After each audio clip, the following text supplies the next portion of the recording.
साथियों, छो पेश आई इहा ज़रूरत सरकार खे जन इहा 26वीं आइनी तरमीम पेश कई। 1956 में भी आइन पेश थियो हुयो, 1962 में भी आइन पेश थियो हुयो। 1973 जो ही जेको आइन जॾहिं पाकिस्तान पीपल्स पार्टी जे बानी चेयरमैन शहीद ज़ुल्फ़िकार अली भुट्टे जी हुकूमत में 150 मेंबरनि जे साम्हूं जॾहिं इहो आइन पेश कयो वियो हुयो त उन ते 125 मेंबरनि सहियूं कयूं हुयूं ऐं ॿियनि मुखालफ़त कई हुई। ऐं जन मुखालफ़त कई हुई उन्हनि जा पंहिंजा ओपिनियन्स हुया, रिज़र्वेशन्स हुया, छो त उन्हनि जो चवणु हुयो त हिन आइन में क़ौमी वजूदनि जो इनकार कयो वियो आहे। हिन आइन में क़ौमुनि जी वहदत ऐं क़ौमूं जेके हज़ारनि सालनि जी पुराणी तारीख़ रखनि थियूं उन्हनि जे वजूद जो इनकार कयो वियो आहे ऐं पाकिस्तान खे एज़ अ नेशन करे पेश कयो वियो आहे। पाकिस्तानी क़ौम उन ते उन वक़्त जी MNAs सेनेटर्स ऑब्जेक्शन रेज़ कया ऐं उन्हनि चयो त पाकिस्तान हिकु मुल्क आहे ऐं उन में रहंदड़ 4 क़ौमूं आहिनि। पोइ 25 जेके MNAs हुया उन्हनि वॉकआउट कयो, उन्हनि सहियूं न कयूं 73 जे आइन ते ऐं उन सां गॾोगॾु ॿियूं बि अहिड़ियूं कंट्रावर्शियल मुतज़ाद मुतनाज़ शिकूं पेश कयूं वयूं हुयूं 1973 वारी आइन में, जंहिंजे करे उन वक़्तु मुखालफ़त थी। पर पोइ बि उनखे मुतफ़िक़ आइन करार ॾिनो वियो हुयो, छो त अक्सरियत 150 जे हाउस मां 125 मेंबरनि उन ते सही कई हुई। पोइ केतिरा भेरा तरमीमूं कयूं वयूं, पर हिन वक़्तु जेका स्पेशली जेका हाणे तरमीम 26 आई आहे जंहिंमें अदलिया इंतिहाई मुतासिर थी आहे। अॻ में ईअं थींदो हुयो त जेको बि सीनियर जज हूंदो हुयो टाइम अचण ते उहो चीफ जस्टिस ऑफ पाकिस्तान थी वेंदो हुयो। पर हिन वक़्तु पार्लियामेंट मां इहो बिल पास थियो आहे त 3 सीनियर जज हूंदा जन्मजान, जंहिंखे वज़ीर आज़म, सदर, MNAs, सेनेटर्स सरकारी या हिज़्बे इख़्तिलाफ़ जा माण्हू गॾिजी करे फ़ैसिलो कंदा त उनखे चीफ जस्टिस ऑफ पाकिस्तान मुक़ररु कयो वेंदो। जीअं त तव्हां बाशऊर आहियो, हिन मुल्क में अपोज़िशन जी का बि हैसियत कोन हूंदी आहे, उन्हनि जे मौक़िफ़ जी का बि हैसियत कोन हूंदी आहे, उन्हनि जी राय बेमाना सम्झी वेंदी आहे, उन्हनि जी ॻाल्हि खे वज़न ॾिनो कोन वेंदो आहे। उन जे करे हिन वक़्तु PTI मुकमिल तौर ते बाइकाट कयो। वहदतुल मुस्लिमीन सुन्नी इत्तेहाद काउंसिल बाइकाट कयो त असां हिन 26 आइनी तरमीम जो पार्ट ऐं पार्सल न बनबासीं, उन में को बि पंहिंजो हिसो न ॻणींदासीं, वोट न कंदासीं।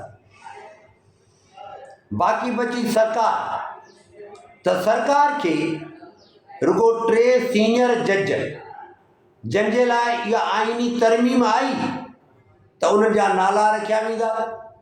पर तव्हां ॾिठो त गुज़िरियल राति, छो त 26 तारीख़ ते नओं चीफ जस्टिस ऑफ पाकिस्तान कसम खणंदो ऐं 25 अक्टूबर 2024 खे मौजूदा chief justice of Pakistan justice Qazi Faez Isa साहब पाण रिटायर करे वेंदा। त 3 नाला आया सीनियर जजिस जा, जंहिंमें पहिरियों सीनियर जज हुयो सैयद मंसूर अली शाह। ॿिए नंबर ते नालो हुयो जस्टिस मुनीब अख्तर साहब जो। 3 नंबर ते नालो हुयो जस्टिस असांजे यहया आफरीदी जो। पर तव्हां ॾिठो त मंसूर अली शाह, जस्टिस मुनीब अख्तर, उन्हनि खे बाईपास करे तव्हां यहया आफरीदी खे चीफ जस्टिस ऑफ पाकिस्तान मुक़ररु कयो। तव्हां जेकी कुझु आइन में तरमीम कई उहा बदनीयती जे बुनियादनि ते मबनी आहे। इन खे चइबो आहे मालाफाइड इंटेंशन। तव्हां इहो सोचो त उहो माण्हू जेको वज़ीर आज़म जी मंशा ऐं मर्ज़ी सां ईंदो ऐं उन ते आख़िरी सही जेका थींदी उहा सदर ममलिकत जी थींदी। हींअर त शहबाज शरीफ़ वज़ीर आज़म आहे, आसिफ़ अली ज़रदारी सदर ममलिकत आहे, पर तव्हां इहो बि सोचो त सुभाणे तव्हां कोन हूंदो ऐं जॾहिं तव्हां हिज़्ब इख़्तिलाफ़ में वेठल हूंदो त तव्हांजी राय जी एतिरी अहमियत हूंदी जेतिरी तव्हां हींअर मुख़ालिफ़ धुर जी राय खे अहमियत ॾियो था। माना त तव्हां जो मुवक़िफ़ केरु ॿुधण जे लाइ तयारु न हूंदो, छो त हिते जमहूरियत परवान चढ़ी कोन्हे। हिते जमहूरी इदारा मज़बूत थिया ई कोन्हनि। जॾहिं ख़ुदि तव्हां जमहूरी क़दुरनि जी पायमाली था करियो, जमहूरी रसूमात जा क़ातिल था बणिजो, त पोइ सुभाणे तव्हां सां बि ईअं ई थींदो जीअं तव्हां अॼु करे रहिया आहियो। मोहतरम साथियो, सुवाल इहो थो पैदा थिए त हेतिरी पाकिस्तान जी तारीख़ आहे, तव्हां आइनी जेकी बेंचिस क़ाइमु कयूं आहिनि उन में हाणे ऑर्डनरी जेके असांजूं अदालतूं आहिनि, जंहिंमें हाई कोर्ट थी अचे, एपेक्स कोर्ट्स आहिनि, हाई कोर्ट या सुप्रीम कोर्ट, जंहिंमें बि सपोज़ असां आइनी पटीशन खणी वञूं त उहे अदालतूं असांखे कोन ॿुधंदियूं। कल्ह लाड़काणे में ऐं सखर में जॾहिं उहे काज़ लिस्ट में आइनी पटीशन्स लॻाए करे अदालत में प्रेज़ेंट कयूं हुयूं त उन वक़्तु जज साहिबान उन्हनि पटीशन्स खे कोन ॿुधो ऐं नयूं जेके आइनी पटीशन्स आहिनि उन्हनि जे ॿुधणी खां बि इनकार करे चुका आहिनि। त असांखे जेसि ताईं मथां अहकामात नथा अचनि ऐं आइनी सिस्टम बेंचूं जॾहिं ॿियूं थियूं जुड़नि त पोइ असां छो ॿुधूं। हिकिड़ो त अवाम जो लिटिगेंट्स जो जेको सवलाई सां रसद हुई हाई कोर्ट में या सुप्रीम कोर्ट में सपोज़, त हाणे उहा रसद उन्हनि जी ख़तमु थी वई। उहे पंहिंजा मामलात आइनी मामलात 199 आर्टिकल में 73 जे कॉन्स्टिट्यूशन जे तनाज़ुर में रोशनी में उहे पंहिंजे ग्रीवेंसिस खे उते रीड्रेस नथा कराए सघनि। हिकिड़ो इहो नुक़सानु। ॿिए नंबर ते इहो नुक़सानु थियो त अदालतुनि खां सुओ मोटो जा अज़ ख़ुदि नोटिस वठण जा अख़्तियारात बि सलब कया विया। इहो बि वॾो नुक़सानु थियो। इहो चयो वियो त जेको बि पाण मुतासिर आहे त उहो अचे 184 में ऐं अब अची करे पंहिंजे पटीशन ते आर्ग्यू करे ऐं उहो पंहिंजो रिलीफ उन मथां अचे पर अदालतूं सुओ मोटो नोटिस हाणे कोन वठंदियूं। इहो ॿियो वॾो नुक़सानु थियो आहे। उन जे करे असां सम्झूं था त हीअ जेका आइनी 26वीं तरमीम पेश कई वई आहे, इन जो इज्तमाही तौर ते अवाम खे, क़ौम खे को बि फ़ाइदो कोन थियो आहे। मुंहिंजा प्यारा साथियो, भेनरूं ऐं भाउरो, असां हिन मुल्क जा रहवासी आहियूं। असां कानून जा शागिर्द आहियूं। असां सम्झूं था, इहो बि सम्झूं था त जज साहिबान जेकी बि हुया, मुनीर मलिक हुजे, असांजो अनवारुल हक़ हुजे, इफ्तिखार मोहम्मद चौधरी हुजे, उन सां गॾोगॾु जेकॾहिं हींअर कालाबाग डैम जे लाइ पैसा गॾु करण जो ज़िमो खणे असांजो सुप्रीम कोर्ट जो चीफ जस्टिस,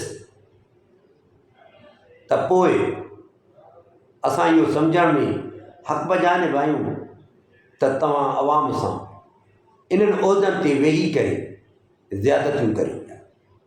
जज साहिबान बे तनक़ीद उन्हनि ते करे सघिजे थी आइनी ढांचे में रही करे, छो त मां फ़ौक़ुल फितरत केर बि कोन्हे।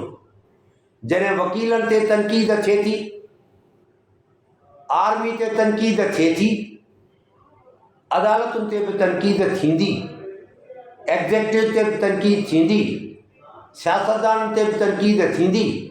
तनक़ीद खां मथां केर बि कोन्हे को। त पोइ जज साहिबान ते बि तनक़ीदूं थियूं,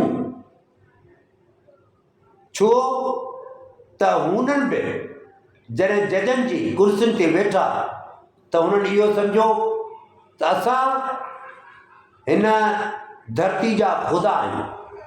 जेको धरती जो ख़ुदा हूंदो आहे त उनखे हिकिड़े ॾींहुं फ़ना थियणो पवंदो आहे। त जॾहिं साकिब निसार खे इहो अहसासु न पए थियो त सिंधु दरिया जे लाइ ख़तमु करण लाइ, उनजे पाणी खे रोकण जे लाइ टेल ते पाणी फ़राहम करणु, मुयसरु करणु रियासत जो फ़र्ज़ु आहे, त पोइ जॾहिं अदालत जो chief justice of Pakistan justice Saqib Nisar Kalabagh dam जे लाइ फंड्स कलेक्ट करे, त इन मां साफ़ ज़ाहिर आहे त जुडिशरी बि उहो रोल जेको घुर्बल हुयो उहो अदा न पए करे सघी। उन जे करे हींअर हुननि खे इन्हनि मामलनि खे मुंहुं ॾियणो पियो आहे। पर बीइंग वकील हुअण जे नाते सां मां इन सॼे अमल खे कीअं थो ॾिसां, ऐं मुंहिंजा वकील बिरादरी जा उहे बासलाहियत बारुनि जा रिप्रेज़ेंटेटिव जेके आहिनि, उहे इन सॼे अमल खे कीअं था ॾिसनि। असां इन अमल खे वरी हिकिड़ी साज़िश था सम्झूं, अदालत जे मथां हिकिड़ो वार था सम्झूं, अटैक था सम्झूं।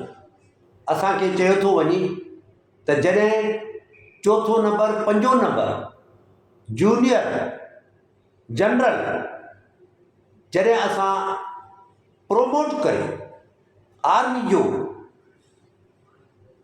चीफ मुक़ररु कंदा आहियूं त इहो असांजो क़ानूनी आइनी हक़ हूंदो आहे। पर मां उन्हनि खे ॿुधाइण थो चाहियां त आर्मी तव्हांजो हिकिड़ो ज़ेली इदारो आहे,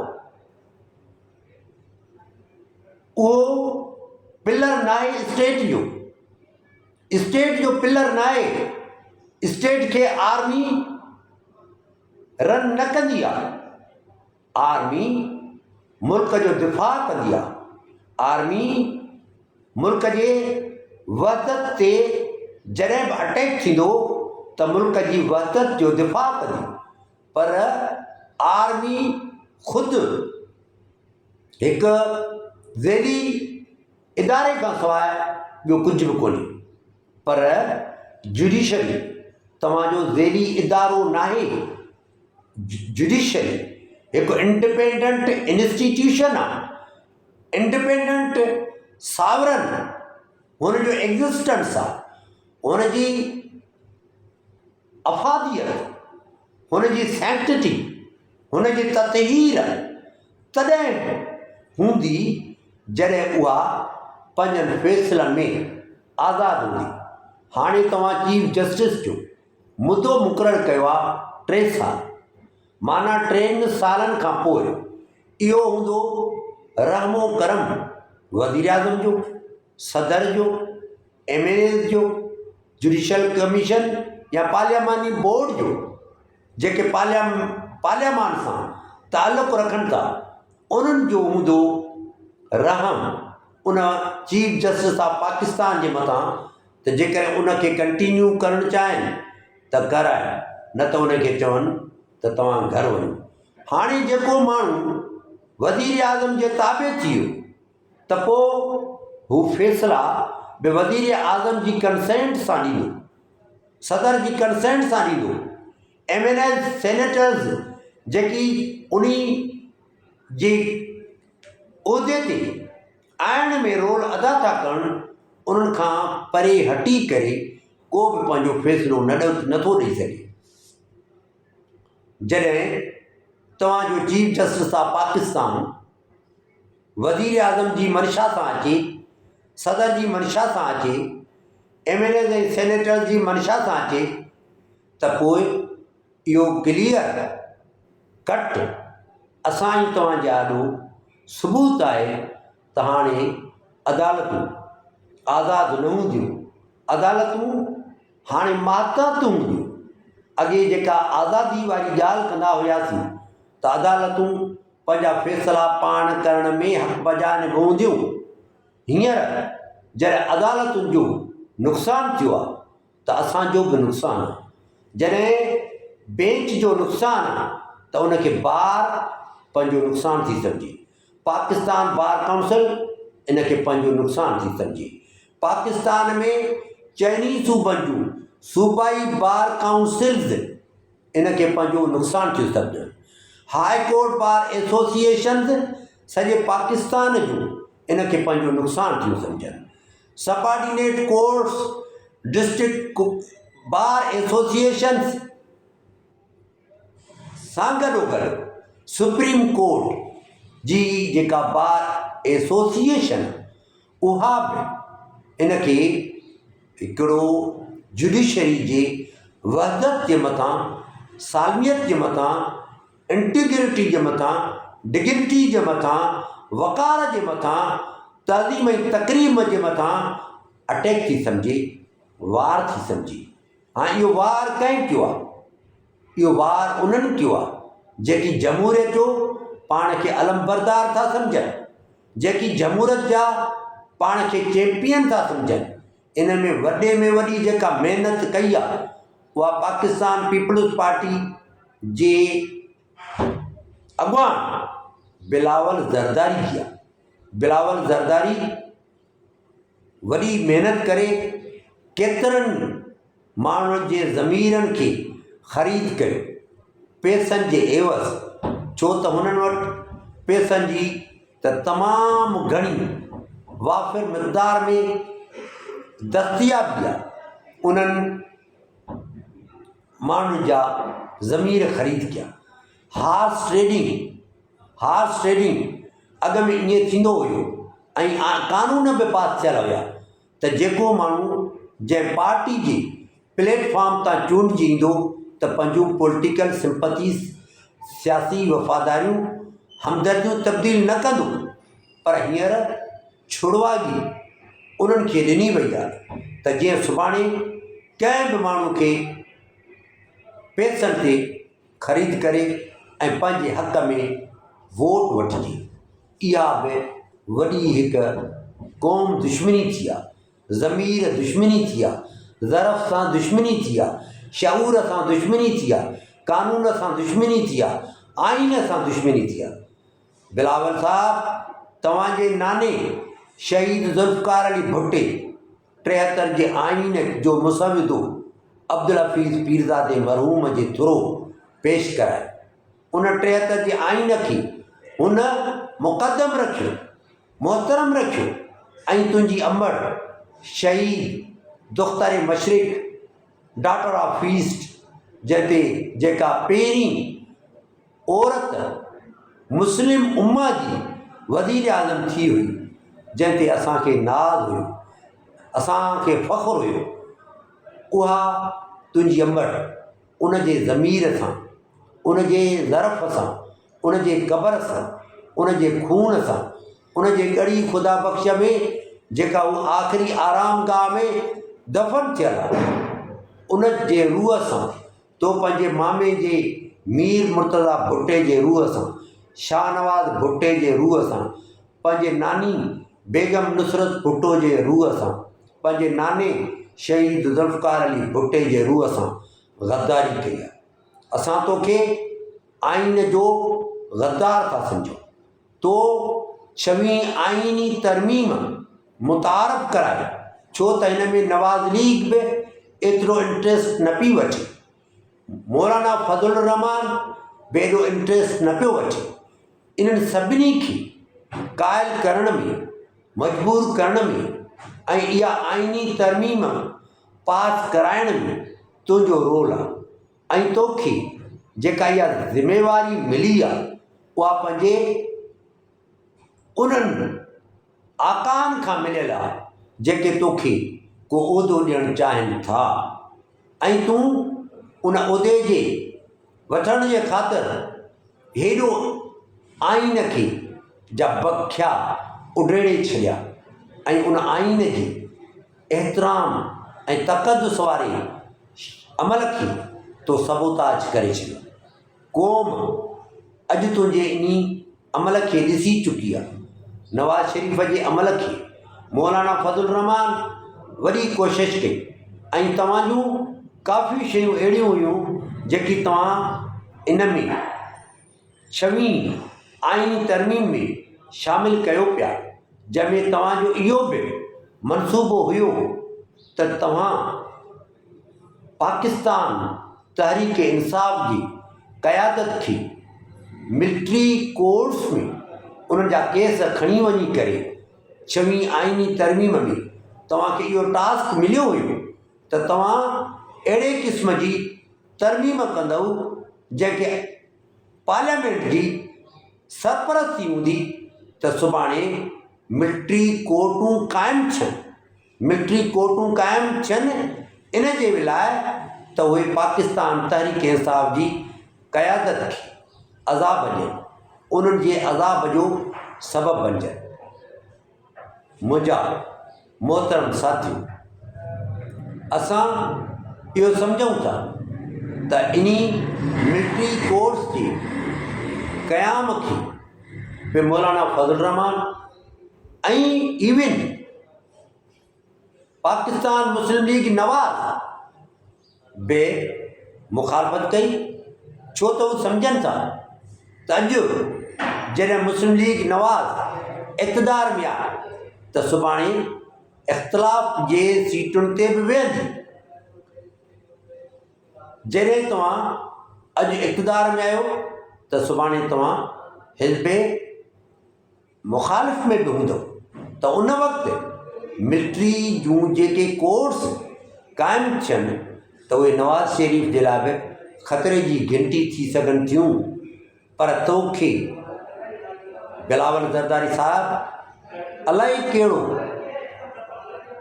घमंड आहे, तकबुर ऐं वॾाई आहे, छो त तोखे चयो वियो आहे त 2.5 साल हुकूमत कंदो शहबाज़ शरीफ़, उन खां पोइ 2.5 साल हुकूमत कंदो बिलावल ज़रदारी। इन मक़सद खे माणण जे ख़ातिर त हाणे तव्हांखे वज़ीर आज़म जे मसनद ते जलवा अफ़रोज़ थियणो आहे, उन जे करे तव्हां पंहिंजे नाने जी आइन जा बख्या उॾेड़े छॾिया।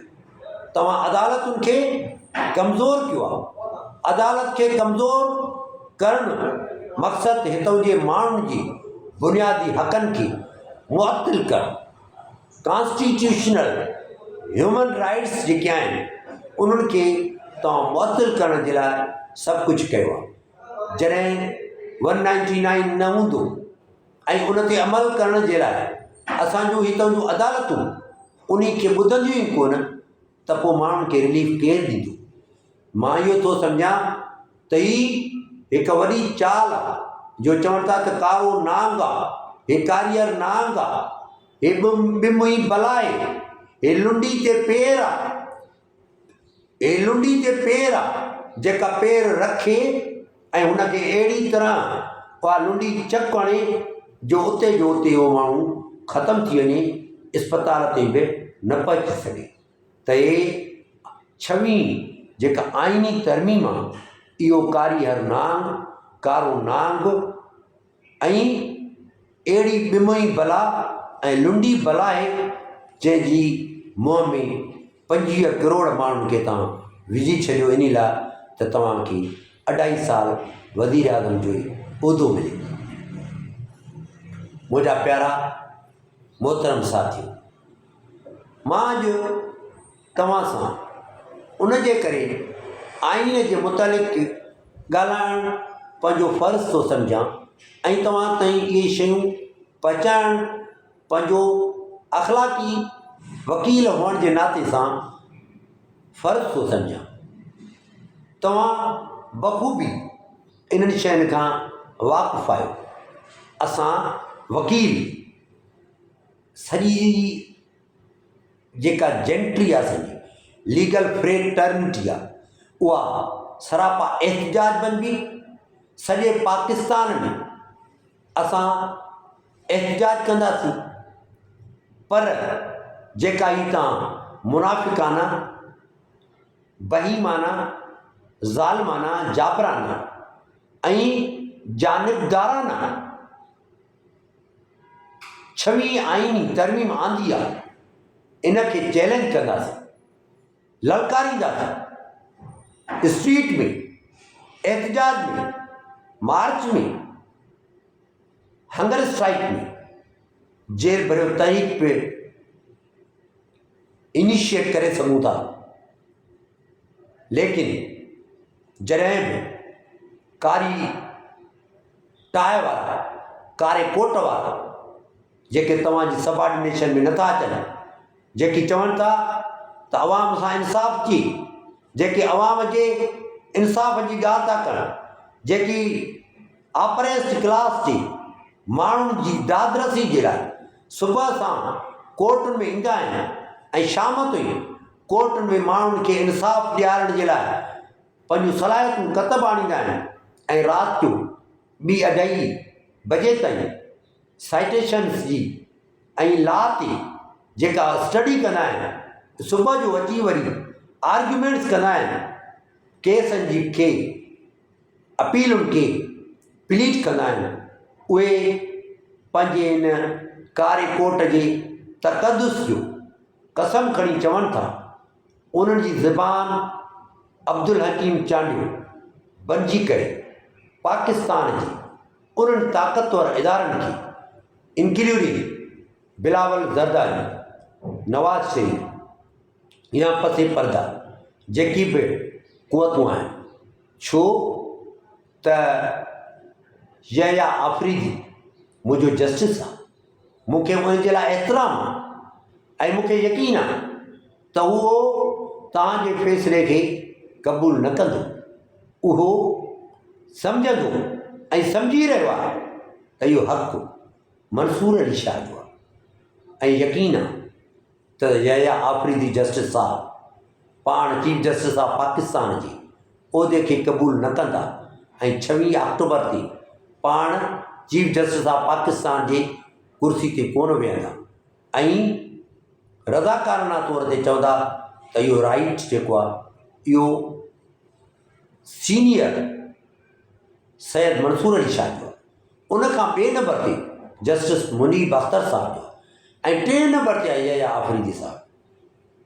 त पोइ असां वकील जेको पंहिंजी ज़मीर ऐं ज़हन जी आबियारी कंदे इहो चवण में हक़ जा निभायूं त जेका कुझु साज़िश थी आहे उन जा पेरा बिलावल ज़रदारी ॾियां, उन खां पोइ हितां जे ताक़तवर इदारनि ॾांहुं, उन खां पोइ अमेरिका ॾांहुं। माना 3 क़ुवतूं आहिनि जिन अदालतुनि खे अपाहज बनाइण में, पैरालाइज़ करण में, पोलियो जे मरीज़ वांगुरु उन्हनि खे ख़तमु करण में रोल अदा कयो आहे। उहो पहिरियों पाकिस्तान पीपल्स पार्टी जो चेयरमैन बिलावल ज़रदारी, 2 नंबर ते पाकिस्तान जी ताक़तवर क़ुवत ऐं 3 नंबर ते अमेरिका। ये 3 क़ुवतूं आहिनि जिन 26 आइनी तरमीम मुतारफ़ कराए ऐं हितां जे सभिनी इदारनि खे ख़तमु करे ऐं पाण खे ई ताक़तवर बनायो अथनि।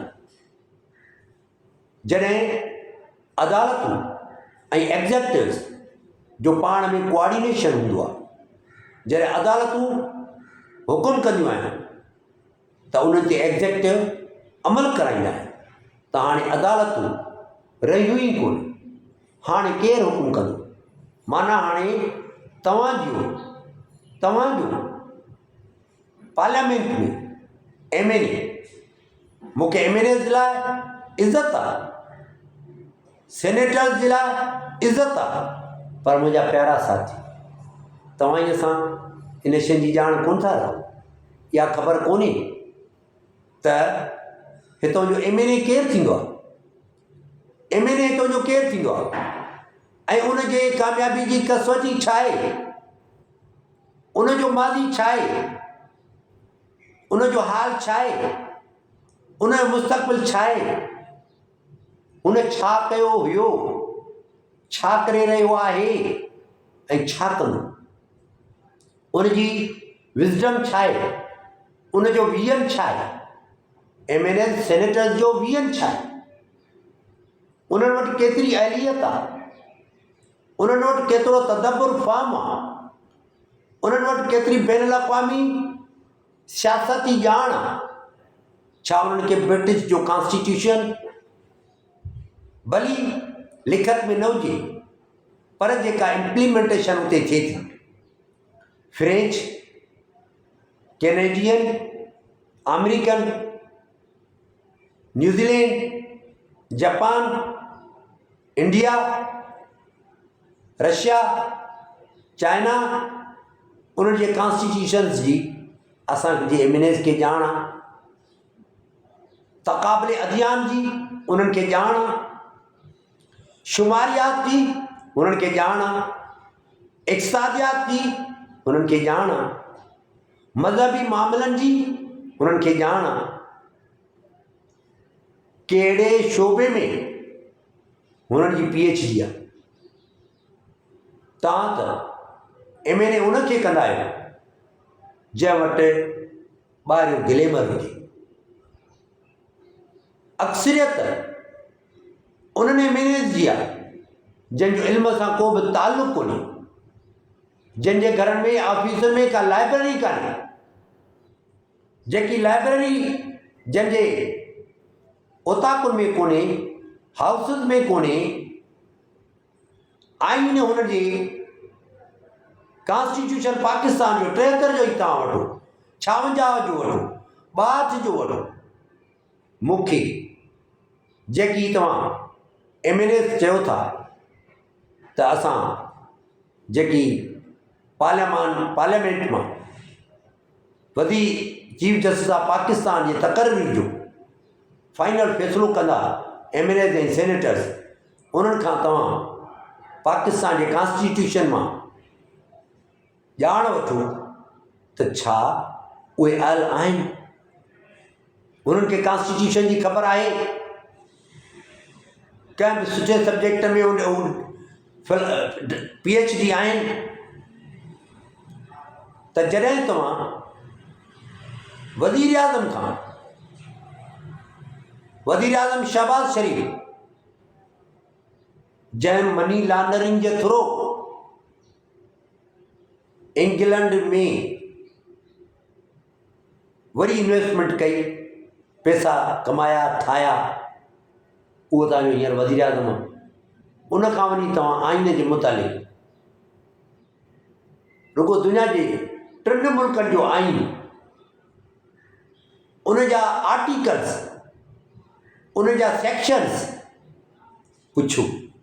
इवन पाकिस्तान जो PPC पुछो, CRPC पुछो, limitation act, specific relief act, ऐं उन सां गॾोगॾु मेडिकल जूरिस्प्रूडेंस, कानून शहादत, mercantile law, international law, humanitarian grounds of the world, fundamental rights of the people, those who are being victimized, what is their remedy before the eyes of law according to Constitution 1973. I think they are dull. They have got no any knowledge, information about their subject. How they are going to run the affairs of the state, affairs of the country, they are not able. ये मानू, ये लोग, ये जो MNAs हैं, ये जो senators हैं, ये जो chief justice of Pakistan की तैनाती की सिफारिश करते हैं, उन लोगों को खुद मालूम नहीं है कि हम किसको रिकमेंड करने जा रहे हैं। जस्टिस जज आफरीदी, जनरल जियाउल हक कौन से नंबर पे था, लेकिन वो चापलूसी में आगे था, झुकने में आगे था, वो झुकता बहुत था बिफोर शहीद जुल्फ़िकार अली भुट्टो। कभी कभी अपने टिश्यू पेपर से जुल्फ़िकार अली भुट्टो के शूज़ को भी साफ करता था। जब भुट्टो साहब ने देखा कि ये इतना फर्मा बरदार है, इतना मेरा एहतराम करता है, उसके बाद कितने जनरल्स को, जो सीनियर जनरल्स थे, उनको छोड़कर शहीद जुल्फ़िकार अली भुट्टो ने जनरल ज़ियाउल हक को आर्मी का चीफ बनाया। फिर उसी ने अपने मोहसिन का तख्ता उल्टा और उसके खिलाफ केस चलाया, अदालतों को अहकामात दिए, अदालतों ने उनके अहकामात की ताबेदारी में, अदालतों ने उसके अहकामात की ताबे हुक्म मानते हुए उसको डेथ सेंटेंस की सज़ा सुनाई, उसको हैंग किया गया बगैर जुर्म के। अरसे दराज के बाद हमूद रहमान कमीशन नमूदार हुई और ये साबित हुआ कि जुल्फ़िकार अली भुट्टो का कत्ल जो था ना, वो जुडिशल मर्डर था, अदालती कत्ल था। लेकिन कत्ल करवाने वाला कौन था? ज़ियाउल हक। ज़ियाउल हक कितना फर्माबरदार था जुल्फ़िकार अली भुट्टो का, जो उसके बूट को भी साफ करता था टिश्यू पेपर से। जुल्फ़िकार अली भुट्टो की गलती एक जनरल के को ताकतवर बना दिया उसकी गलती ने, और उसकी गलती इतने बहादुर, बेबाक, बड़ा इंटेलेक्चुअल, बड़ा बोल्ड मुस्लिम उम्मा का लीडर ذوالفقار علی بھٹو، اس کو پھانسی دلا دی ضیاءالحق نے. کس کی معرفت؟ عدالتوں کی معرفت. اس لیے کہ عدالتیں اس وقت ان کے تابع تھیں.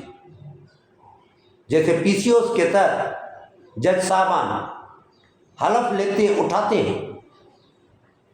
جب بھی ایمرجنسی لگتی ہے ججوں کو کہا جاتا ہے کہ اگر جو بھی آرمی کی طرف سے حکم آئے ان کو قبول کرو منوعاً، اور پی سی او کے تحت پروویژنل کانسٹیٹیوشنل آرڈیننس کے تحت حلف اٹھا اور کام کرنا شروع کرو.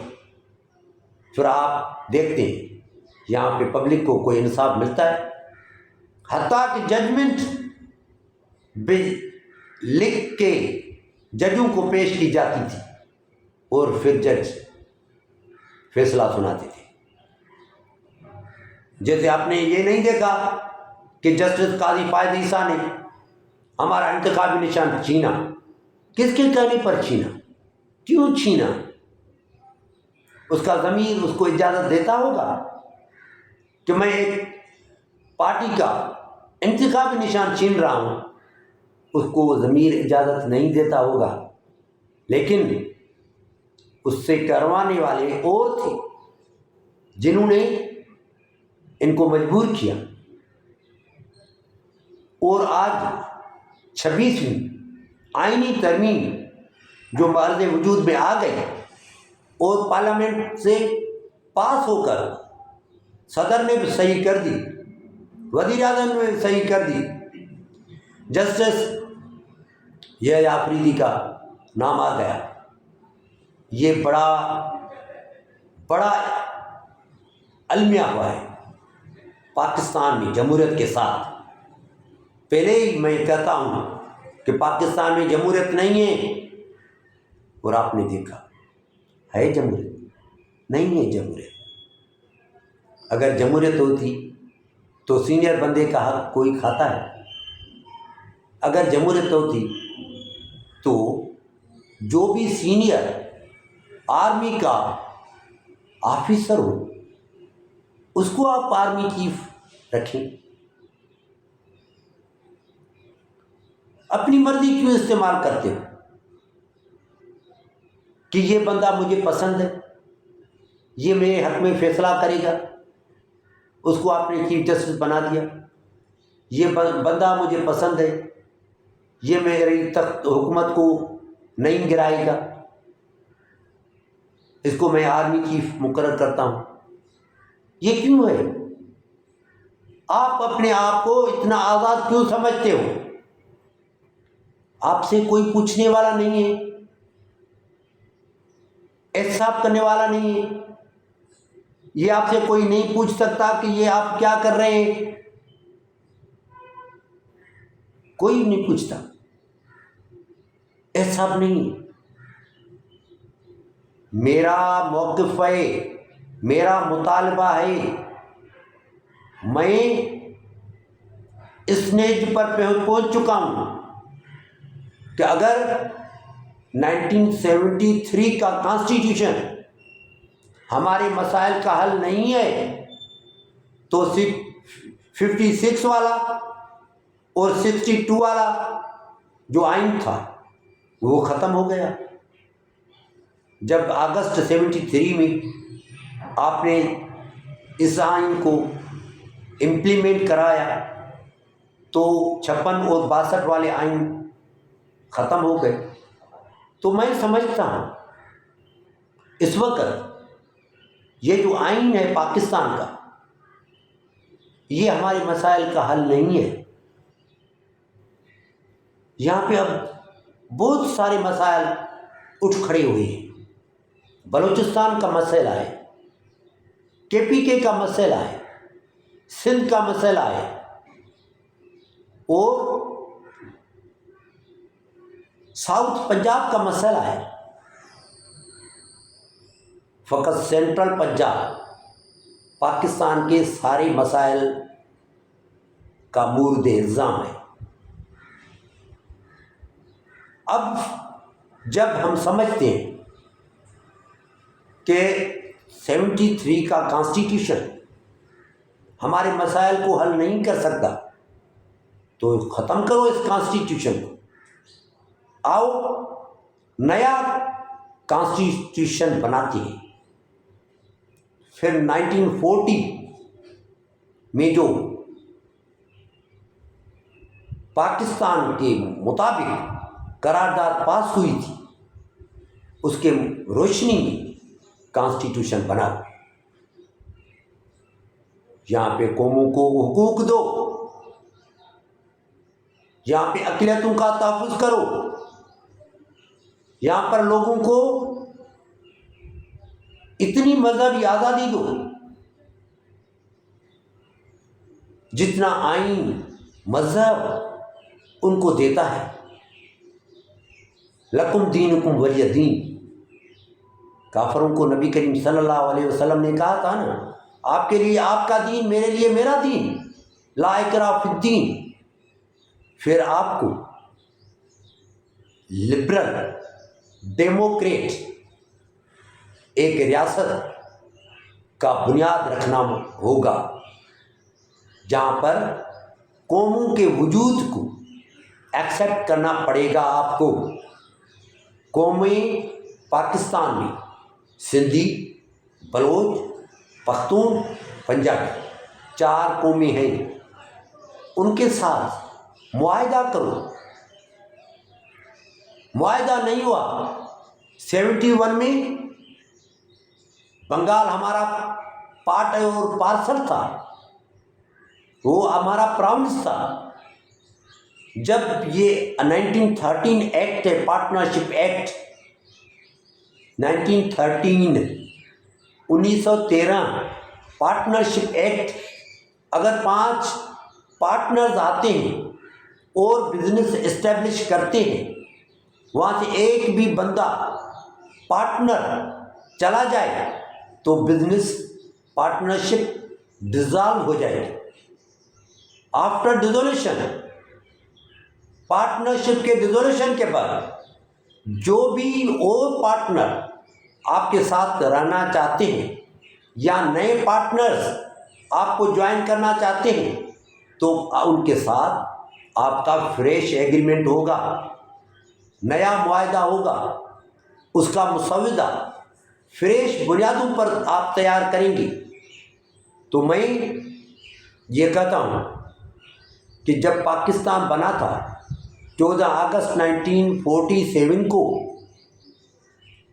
اور یہ پاکستان دسمبر 71 میں ٹوٹ گیا، پاکستان ٹوٹ گیا۔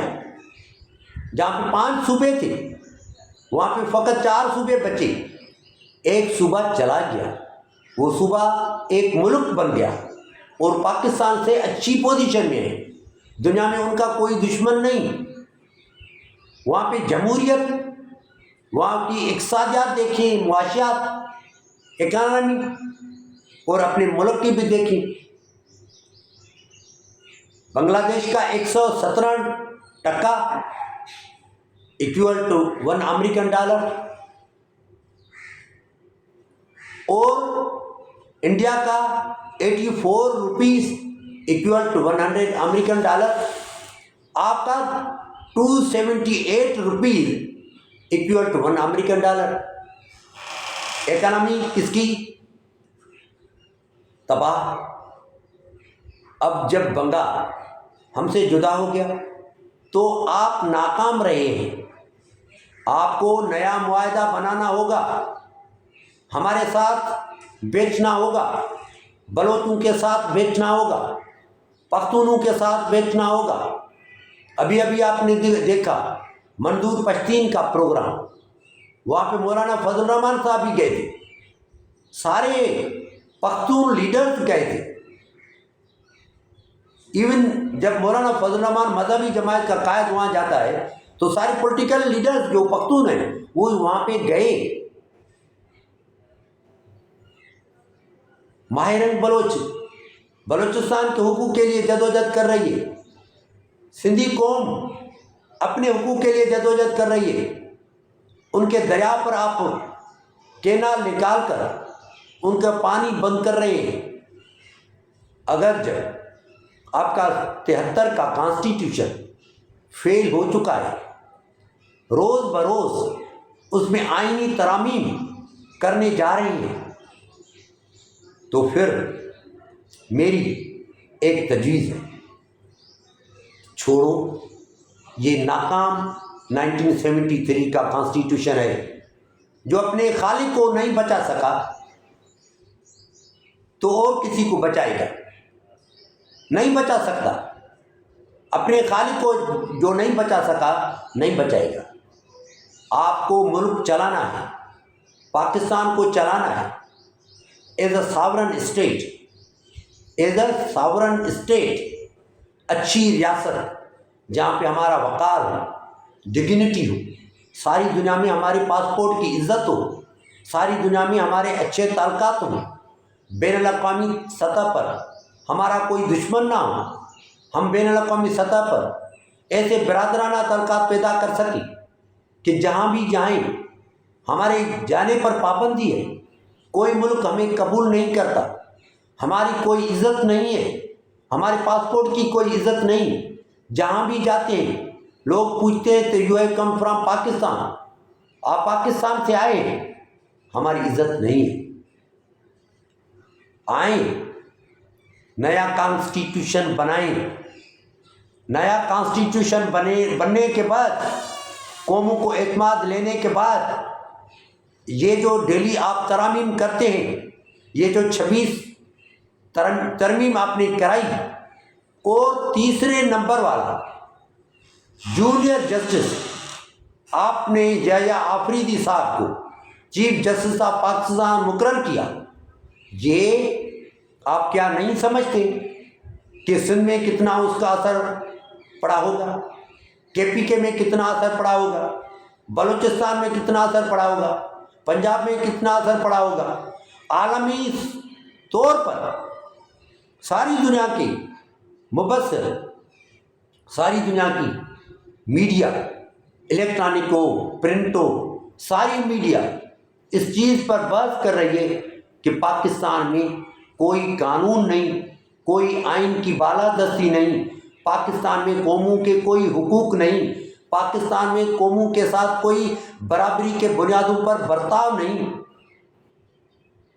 اس عمل سے بلاول زرداری آپ نے پاکستان کے امیج کو بین الاقوامی سطح پر بہت ڈیمیج کرایا ہے، بہت ہمارے آئین کی جو آپ نے تذلیل کرائی ہے اور ہماری جو بین الاقوامی سطح پر رسوائی ہوئی ہے وہ بیکاز آف بلاول زردہ ہے۔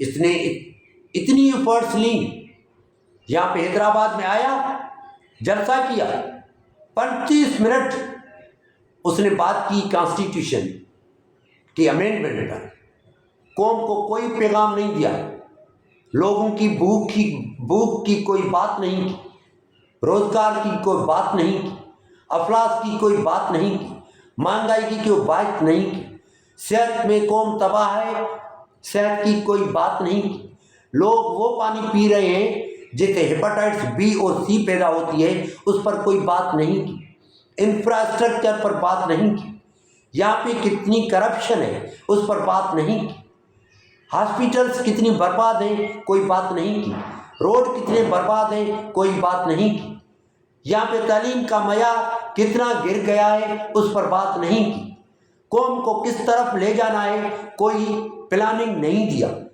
کوئی پروگرام نہیں دیا۔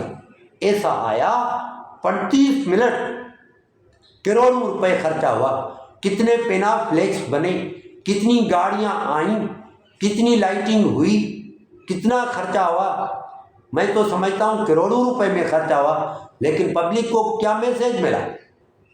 یہ تو آپ پریس کانفرنس کر لیتے۔ 18 اکتوبر محترمہ کی آمد دبئی سے، جس میں 235 پیپلز پارٹی کے لوگ شہید ہو گئے بلاسٹ میں، اس پر تو بات نہیں، بات کی کانسٹیٹیوشن پر، بات کی امینڈمنٹ پر۔ امینڈمنٹ کا مقصد، امینڈمنٹ کا پروگرام یہ ہے کہ بلاول زرداری کو 2.5 سال کے لیے وزیر اعظم بننا ہے، اس لیے آئین کو اس نے تباہ کیا ہے۔ اور جیسے D C S P, D I G, I جی ان کے احکامات کو مانتے ہیں، اب چیف جسٹس کو بھی جیسے وزیر اعظم کہے گا، صدر کہے گا، اس کے حکم کو ماننے کی پابند ہوگا، ورنہ تو وہ اپنے گھر چلا جائے گا۔ اس کے بچے ان کو کہیں گے، اس کی بیوی ان کو کہے گی کہ جن لوگوں نے آپ کو نوازا ہے، جن لوگوں کے مرہون منت آپ اس مسند پر جلوہ افروز براجمان ہوئے، ان کا کہنا ماننا، ان کا کہنا کبھی بھی انکار نہ کرنا۔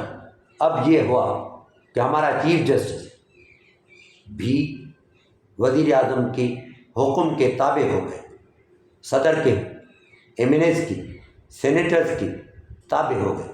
کہاں ہو گئی ہماری آزادانہ اور جداگانہ انڈیپینڈنس؟ جوڈیشری کا جو تصور تھا وہ کہاں چلا گیا؟ وہ غائب ہو گیا، وہ ختم ہو گیا، وہ مردہ ہو گیا، وہ اس کا پوسٹ مارٹم کر دیا بلاول زرداری نے۔ میں اس اپنے یوٹیوب میں سارے جہاں بھی لوگ میرا یہ یوٹیوب کا پیغام سنتے ہیں، میں ان کو پیغام دیتا ہوں، اسپیشلی ہر اس مکتبہ فکر سے تعلق رکھنے والے اہل شعور، باضمیر سول سوسائٹی اور وہ آفیسر جو قوم کا درد رکھتے ہیں۔ سارے آفیسرز کرپٹ نہیں ہیں، مجرم نہیں ہیں، ایسے آفیسرز بھی ہیں جن کے اندر میں، جن کی دل میں قوم کا درد ہے۔ وکیل، professors, political workers, political leaders, ججز، ٹریڈ یونینز اور مذہبی جماعتیں، این جی اوز، جو بھی متحرک کردار والے پاکستان میں بسنے والے لوگ ہیں، میرا یہ پیغام ان لوگوں کے لیے کہ میرا یہ میسیج آپ کے کانوں تک پہنچی، تو میرا یہ پیغام ہے کہ ہم آرام نہیں کریں گے، ہم اس کانسٹیٹیوشنل امینڈمنٹ کے خلاف لڑیں گے، احتجاج کریں گے، احتجاج کریں گے، اور جب تک یہ کالا سانپ ہوگا تب تک ہمیں اپنے گھروں میں رہنا حرام ہے۔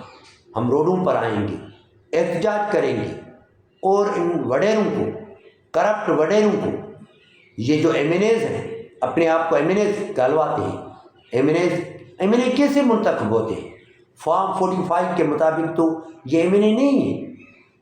ہماری ریزرو سیٹس، ان کا فیصلہ تو ابھی تک پاکستان تحریک انصاف کا نہیں ہوا ہے، ان کے حق میں کس نے ووٹ دیا؟ فارم 47 والے آئے اور بڑی کانسٹیٹیوشن میں ترمیم کرا لی، تیسرے نمبر والا جسٹس وہ فرسٹ نمبر پر آ گیا اور چیف جسٹس آف پاکستان بن گیا۔ اس سارے عمل کی میں مذمت کرتا ہوں، اس سارے عمل کی میں شدید الفاظوں میں اس کو کنڈیم کرتا ہوں۔ سارے جوڈیشری کے جو اختیارات تھے، پاورز تھے، وہ ختم کر دیے آپ نے۔ اب لوگوں کو جو کچھ امیدیں تھیں کہ عدالتوں میں جائیں گے وہاں سے کچھ ملے گا، ایس پی کے پاس، وڈیرے کے پاس، ایم این اے کے پاس، سینیٹر کے پاس تو کچھ نہیں ملا۔